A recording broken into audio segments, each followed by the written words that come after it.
phuli emnxebeni osuka kuyo ke i-United Independent Movement, I think it's Joachim Taljaard. Apologies if I butchered your name and surname there. Sincerely apologize. You actually did a very fine job. You actually got it right. I got it. I'm going to buy myself a cold drink later on. Mr. Taljaard, let's talk about your manifesto as to why you think that the United Independent Movement is, in fact, the best alternative.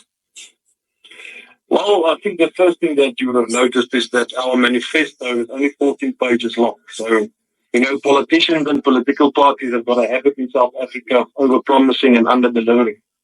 And obviously, there's a lot more, many more issues and problems in South Africa than the ones that we addressed in that manifesto. But we feel that those are the core issues that need urgent attention, and if we can fix those, we will put South Africa on the right track towards, repairing itself and, leading us into a better future. Because I think we are all desperate for change. We are desperate for a better life for all of us. Because it doesn't take rocket science to realize what's going on around. When you look around you, it doesn't take rocket science to realize that things are not well.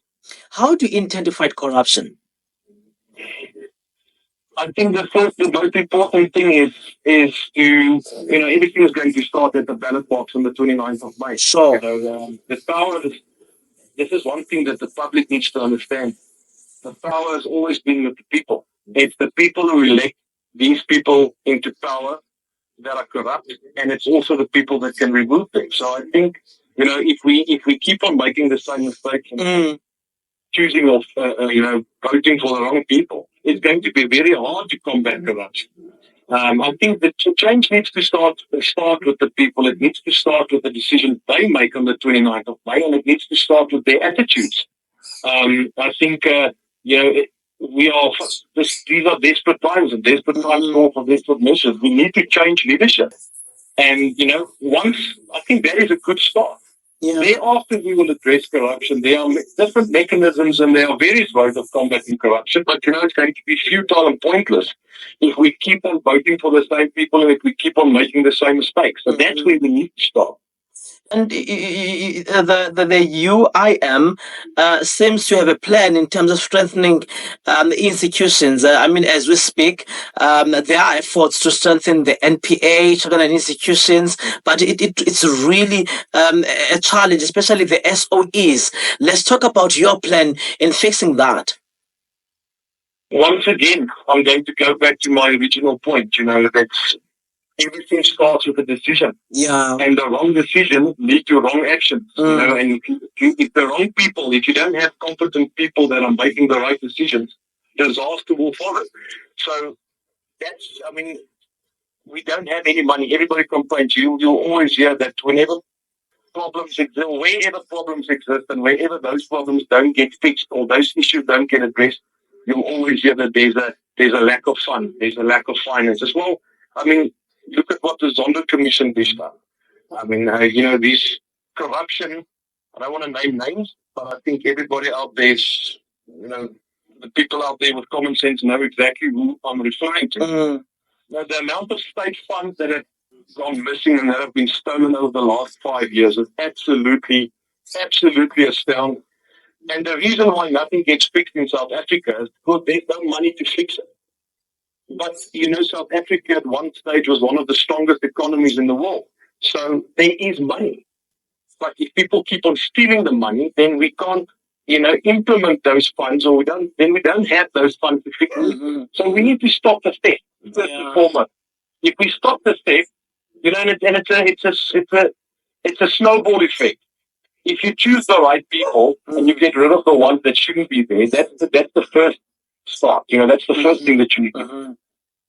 Then, obviously, once corruption gets addressed through these decisions and the stealing stops, we will have the money to fix anything that needs fixing in South Africa.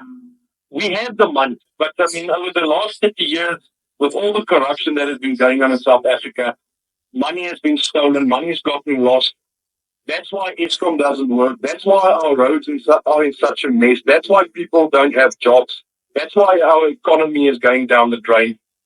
It all starts with it all starts at top level, and it all starts with corruption and the theft of state funds and all the stealing that has been going on for the last 25 years.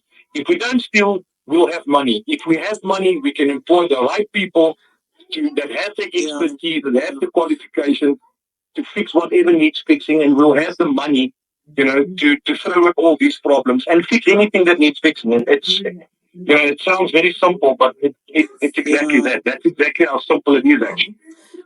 Taxpayers, they pay tax for the police service, but they have to also pay for the private security because of crime. Let's talk about your plan to fight crime. Well, we want to empower security agencies because the police are, unfortunately, they are being overwhelmed. They are being overwhelmed because crime has grown so rampant in South Africa that the police can't cope with. Obviously you've got corruption within the police as well, but I mean, there's a lot of, police officers out there that still do a great job every single day, that put their lives on the line. But they need assistance because, unfortunately, South Africa has reached a point now where we are probably one of the top 5 countries in the world when it comes to crime. So we need to empower the security agencies as well. And if we have to change legislation to give them more rights, then we need to do that. Because, in our opinion, they should almost have the same authority and rights as the police have. Well, being, obviously, they need to still be subject to the police's authority. But we need to empower them. We need to, I think you saw in our manifesto, we are saying there that, requirements to become a police officer in South Africa, those standards need to be lifted. Because I think this is something that if you look at the rest of the world, being a police officer in the rest of the world is